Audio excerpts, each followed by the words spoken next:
Investment advice offered through Stratus Wealth Advisors, LLC, a registered investment advisor, DBA True North Wealth Partners. The opinions voiced in this material are for general information only and are not intended to provide specific advice or recommendations for any individual. All performance referenced is historical and is no guarantee of future results. True North Wealth Partners and Stratus Wealth Advisors do not make any guarantee or other promise as to the results that may be obtained from this. Investing involves risk, including loss of principal, and no strategy assures success or protects against loss. Vantage Point with True North Wealth Partners is for our clients and those wanting to learn more about what's really going on within the markets and economy, as well as overall financial planning topics. Hello, everybody. Welcome to Vantage Point with True North Wealth Partners. I'm Andy. Eric Susie. And episode 31. Happy New Year. Happy New Year. 2023. Here we are. That's right, man. Woo. Well, we've been tired, right? 2022. We just got back in from Davos, right? Davos. A little jet lag, hanging out with Klaus Schwab. Klaus Schwab.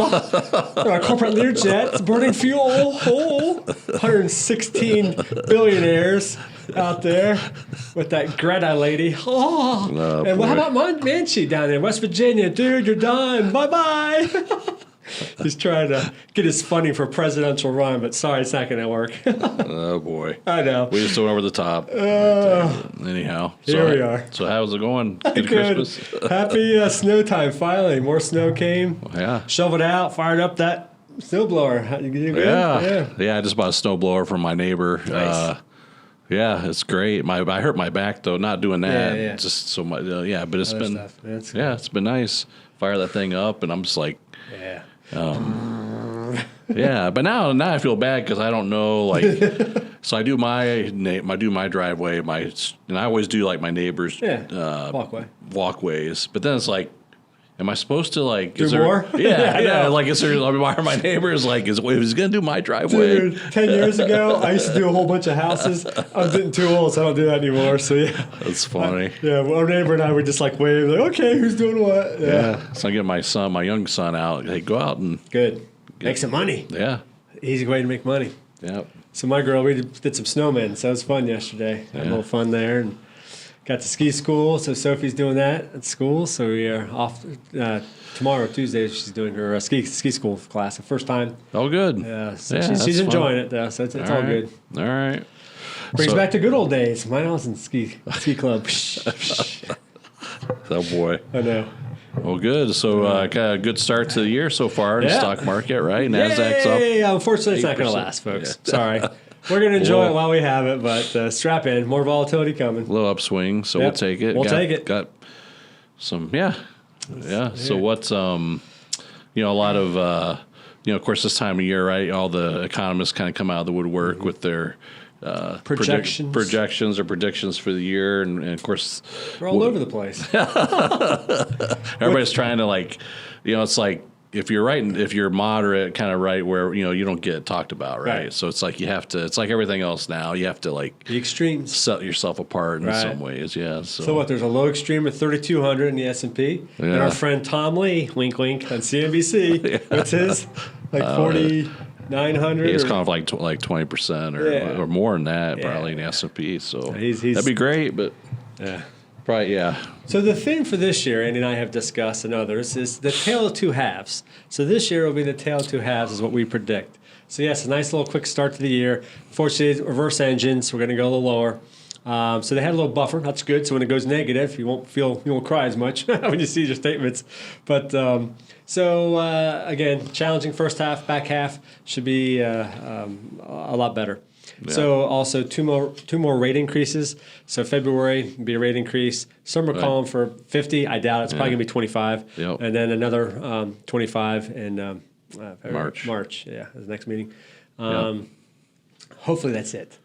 Then it is hold. Hopefully. So the damage will be done. Like no mas, please. Mercy. We tap out. So the damage is done. It is what it is. CPI is old news. Everything's coming down. Lower inflation. We all know that. Yeah. So let it work through the system. Use housing, rent, shelter in place. That's the last part to really show its ugly head. And that's a few more months of hires, increases on that when they renew the rents. But then they hold, and then at the earliest, it will be fourth quarter. At the earliest, November, December, if they start to cut rates, we'll see. If they do, new bull market. Yeah. Strap in. That's right. Let's go. Yep. But until then, it's going to be tale of two halves. Choppiness, volatility will still be around. So a little bit more the same as last year, but a little bit different twist as far as the feelings. You're going to hear more dispersions from the Fed hawk speakers.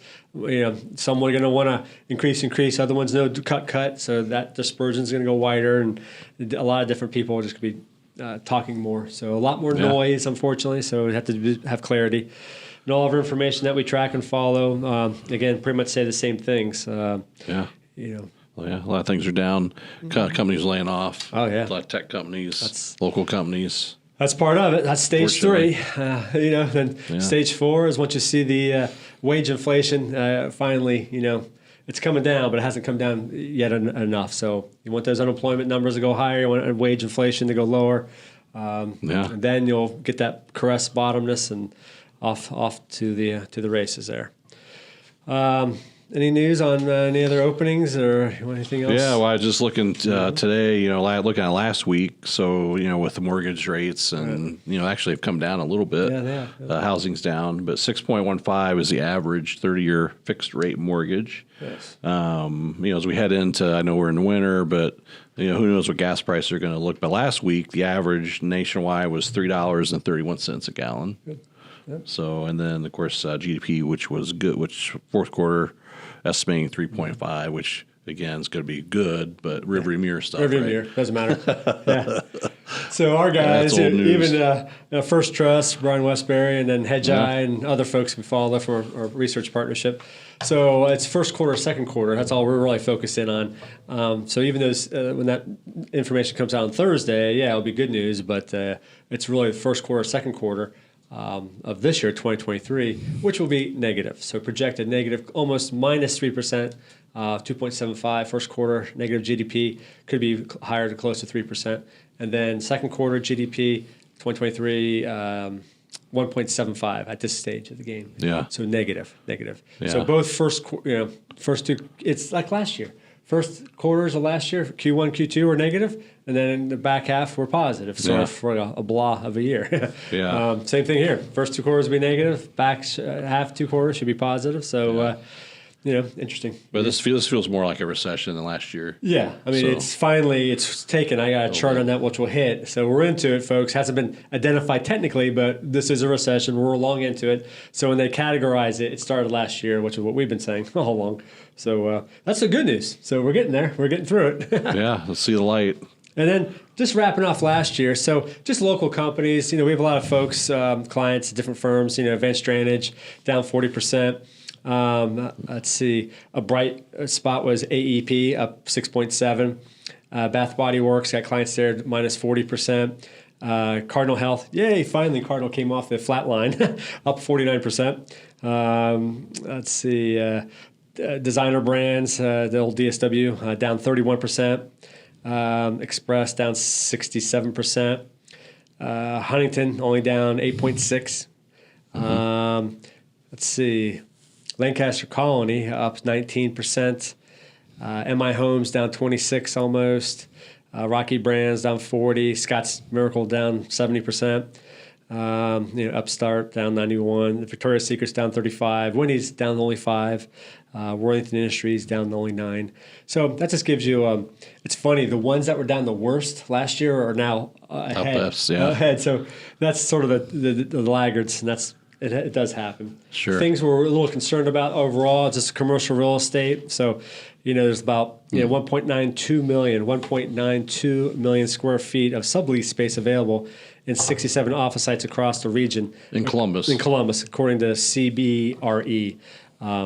So when we see, a lot of space. It's a lot of space. Yeah, it's the most in a while. Cardinal Health there on Rings Road has 406,000 square feet of office space, and other firms, Upstart what have you. That just comes from Business First, one of our informational research partners that we use. So, we're not out of the woods for the commercial side of the real estate. The housing, getting near, it's going to get a little worse, but that's all part of the forming a bottom in this recessionary environment that we're in, bear market. Sure. It'd be interesting to see how that plays out with work at home, right? Yeah. Over the, this year, probably, who knows, but next year, right? Cardinal Health, they're sitting on, that's a huge building. Yeah, they can't just sit on that, I wouldn't think. They're going to be, okay, everybody come back in. And nationwide, how those office buildings downtown, so they're talking about subleasing and things, being creative. So it's getting interesting how that all works out. Yeah. Local bank here just came out this morning, Business First. Northwest Bank is cutting 12% of its workforce and then shifting to commercial loans. That's just a shift there. Today, Huntington Bank, they announced last week great earnings, but Huntington Bank, Seymour, the president, their CEO, they're going to change their ways of basically they're going to induce or offer early retirement for folks, and they're not going to do share buybacks until the back half of 2023. So, JP Diamond, JP Morgan JP Morgan Chase, same thing. So they're cautiously, preparing. Banks are preparing for the worst case. Hopefully, it's not as bad as it is. But again, the tale of two halves is pretty much the common theme there. Mm-hmm. So again, all part of that. Let's see. Maybe get into a few more just indicators, tips of the month. Things. Well, like credit. Obviously with credit cards, right? So, it's a big. We have the debt ceiling. What's the balance now? What have you heard the latest? Yeah. So the average, the average credit card balance, meaning that carrying it month to month, is $7,486. Wow. According to NerdWallet, as of 7.5K for US. Yeah. And then also, what's the interest rate on that average? 26. Yeah, it doesn't say. Yeah, I know it doesn't, but that's what it is. But it's good. And then, and do you know what the credit card companies call someone? A lot of people, right? They use credit cards for the rewards. Yeah, right. But they pay off the balance every month. Right. What the credit card companies call that person. So there's a name good stewards. There's a name that the credit card companies give to someone who pays off their balance every month. Good stewards. What is it? Yeah, you would think so. What is it? Deadbeat. Deadbeat. It's the opposite of what it should be.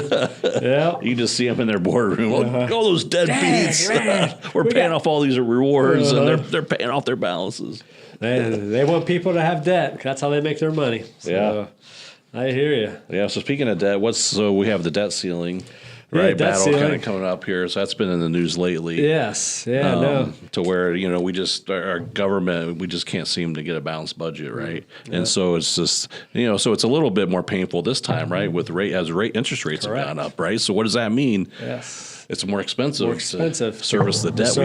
We have $31 trillion, and so supposedly the debt ceiling. There's going to be banger back and forth talk about till June 5th is the debt ceiling date they have out there.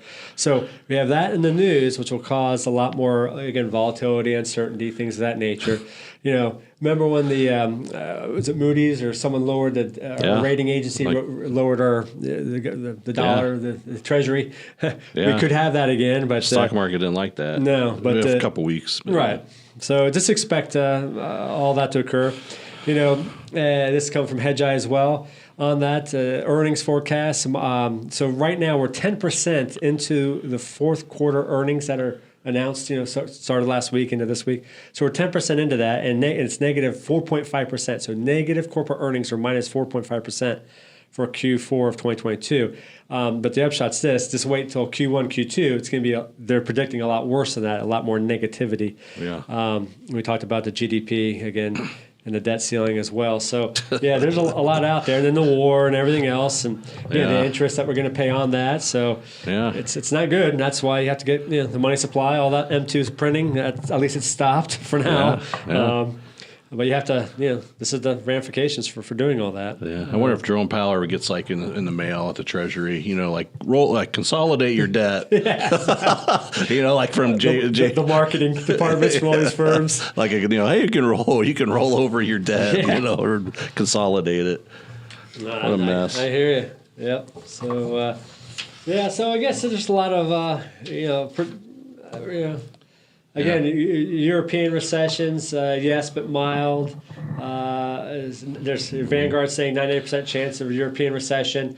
U.S. recession, yes, but mild, what they're saying. GDP growth rate is 0 in 2023. This is from Vanguard, just different entities. Just giving you some forecasts as best we can with information that we track.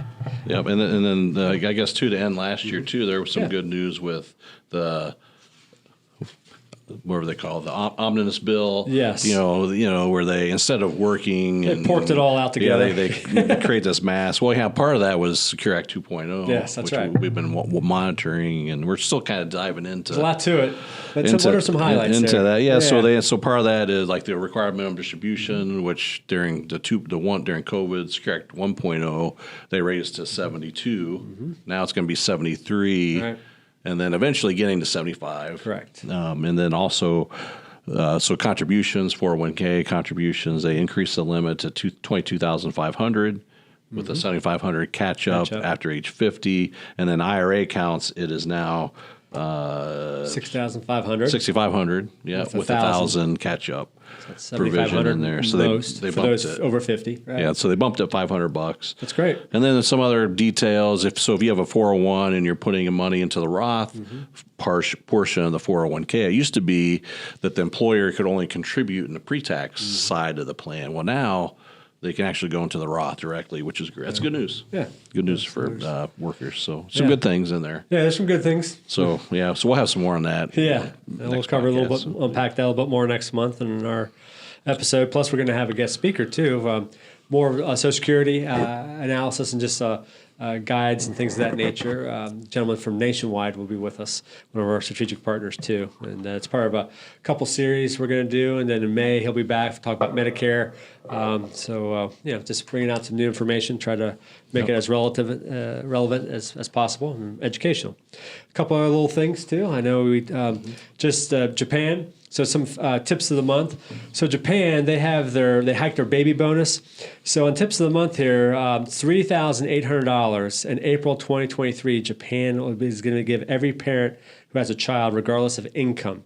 That's the most ever. Japan's allowance is now one of the largest lump sum baby bonuses in the world, compared to France's famed birth grant only pays parents $1,000 per child, and the payments are means tested. So just to give you a little. These other countries, they need new taxpayers. They need new taxpayers. Citizens. They need babies. They need human beings to help their population, because they have old communities. It's called civilization. Civilization has declined. Yes. And speaking of that, first time ever in over 60 years. Well, first time in over 60 years, China's population has declined. So China, and that's in 2023, is going to be surpassed by India. So India was on target to surpass China anyways, but it's going to actually happen sooner. So, here's China's growth rate here, 1.42 billion people, and that's peaked out. And then here's India down here, again, 1.428 versus 1.426. So in 2023, they're going to keep on going and then level out where China has peaked and they're going down. Yeah. So this is all coming from Hedgeye Demographics. From Neil Howe, our guy that we use, part of our research and strategic partner. So, hence why China's getting a little aggressive with Taiwan, because they know merger and acquisition. M&A is coming up. So here's just another cross chart of it as well. That line, China's going down, and India keeps on going higher. It's another way to look at it.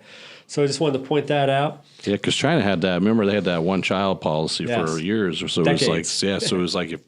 And then a lot of, even then, I think it was if they do they're having a girl, like they wanted boys. To pick the sex. Yeah, so then there was a lot of abortion, a lot of things like that. Now they got rid of that. They, maybe they're like, oops. 5 years ago or 8 years ago.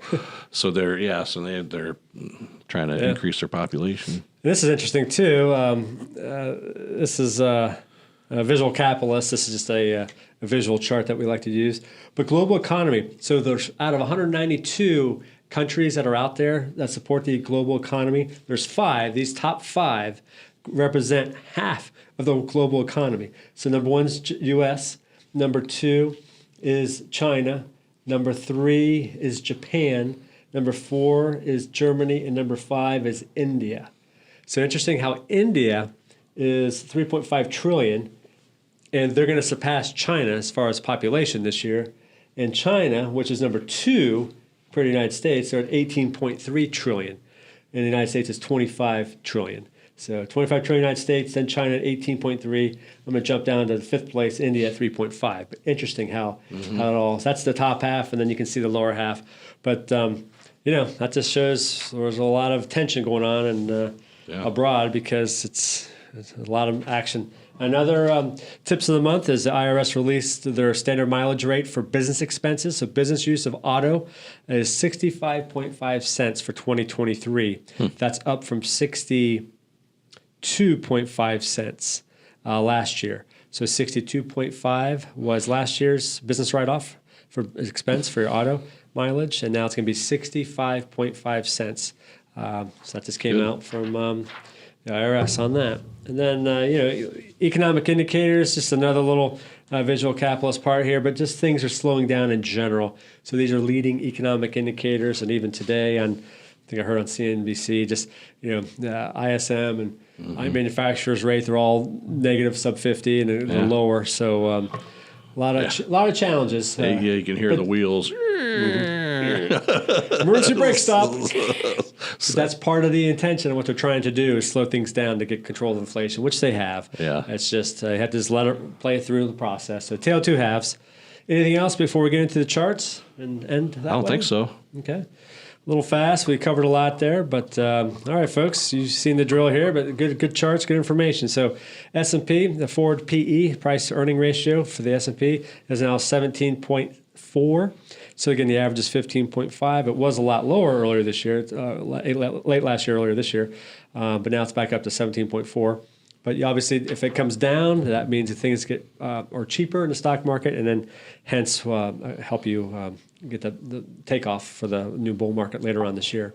Stock market volatility, right now it's basically 19.9. So it's been hovering in that low 20s, but now we've crested below 20 for a few days last week, et cetera. But you're going to see it swing all around from sub 20 to the chop bucket between 20 and 30 sure. Need to flush out, right? Yes, so you'll see all that. The average is 18.7. So last year, the 5% pullbacks in the S&P, we hit 12, so we tied it. For 2020 was 12 for the pandemic there we had. So this year we're still at 0, but that will change. I don't believe we're going to see 12, but I can see it's getting close to the average of 4.6. Sure. Again, so we might see 5, 6 pullbacks and maneuvers throughout this year. So I do anticipate that type of activity. Stock market and earnings. So with that, this is 2 charts on one. So you can see the stock market. It's on the left axis, the S&P. Because it bounced around, hit a high over 4,000, came back down. It's going to retest, hit its head against the wall before it goes back down. But then it's the right axis, the light blue, the earnings per share. So it's elevated, coming down somewhat. This was revised in January, on the 20th here. But again, the analysts, they want that number to come down. That's how you get more of a flush out and get to that low. S&P earnings growth rate. So this is part of the growth rate. Yes, it's come down dramatically. The average is 7.9. We're at 6.6. So that's good news. We'll see how much further it goes down, but it's all part of the bottoming process of getting the earnings growth rate in alignment. Fed's target rate, yes, we anticipate 2 more rate hikes here in 2023, then hold and then cut later on. The Fed rate hike cycle. This is a cool chart, because it shows we're the second line in. The first one's the orange line, 1980. So you can see how 1980, yes, it was the fastest and it grew the most, to curb inflation there, the Carter era. But here, this is the second fastest increase. This is our current cycle. So besides 1980, it's the fastest since then. You can see the duration. So we're just at the early stages. So that's why it's going to be held and hold for longer. We have a long way to go. So we're at the beginning stages of that, meaning working its way through. It's like a snake eating a mouse and digesting it. Federal Reserve balance sheet, we touched on that. It was $9 trillion. Now, this is January 18th. It's like $8.5 trillion. So it's come down, which is good. It's all part of it. The goal is to get closer to $5 trillion. And with that, that's the 95 billion a month of rolling off mortgage-backed securities and U.S. Treasuries. So again, that's quantitative tightening is what they're doing, and that's another undercurrent that's going on. That's quietly doing its job and acts as a rate increase without actually having the rate increase. So we're paying particular attention this year to QT, quantitative tightening. So you'll hear more of that. Economic activities, so the manufacturing and non-manufacturing and manufacturing index are sub 50 now. So if it's contracted, you can see where it was, came straight down, sub 50. That's recessionary indicators. Again, wage growth, we're starting to see it come down. So now it's at 5% versus the average of around 3%-ish. So that still needs to come down some, and the Fed's looking at that. Wage growth, CPI, Consumer Price Index, X food and energy, you can see that's the core. X-Food Energy is 5.7. The headline is 6.5. You're going to see both those come down dramatically, but you're still going to be all throughout this year, from what we can see at this stage of the game, north of 4% for this year. So yes, coming down to 6, 5, low 5s, 4, but it's still going to be elevated. So sticky, elevated, but we've seen the peak. PCE is what the Fed measures, and that's what we're also watching because that's really what they care. They want the Fed mandate of 2%. So yes, it's come off the high. You can see that off that. It's come down. It's 5.5. The core is 4.7 with the mandate to get down to 2%. So they saw that still has to work its way through, again, all throughout this year. Building permits crashed down to where the average is, 1.3, right over the average. So it's probably going to go, maneuver right around there here, give or take. Existing home sales, again, crash. This is through December, but it is wintertime, the worst peak. So you will see it bounce up, once we get to springtime. Federal debt to GDP. So the debt ratio now over 120%. So that's not good. So, the 50-year average net debt is 45%. So that's the net debt average. And then it's a net debt's 45. Here, net debt's 95. So pretty much double. But you can see we're above 120% of GDP, which is not good. Personal savings rate, again, we talked about this all year. Easy money, money to supply, ching, ching, ching. Oh, yeah, everything's great. Over 25, 30%, X disposable income. Now it's down to 2.4. So everybody is running out of money. That's the screech of the halt. And, shoppers, they consume what, 60, a third, 2/3 of the economy, 60-some%. So that's right. Consumer spending. Yep. Consumer spending. So average historical rate 6.8. You can see it's 2.4. Yield curve steepness. This just shows a 10-year spread. Okay, it's minus 0.7. These are all leading indicators. When it's negative, you have a recession following. So that's been happening all year long. Been tracking all that. And this is the same chart, but overlapped with the LEI, leading indicators. So you see the 2-10 spread on the right axis. On the left axis is the LEI, leading economic indicators. And again, recessions are shaded. So it shows both, how they're both now crossed over and not looking good. So, and with this one, the stock market bull bear cycles.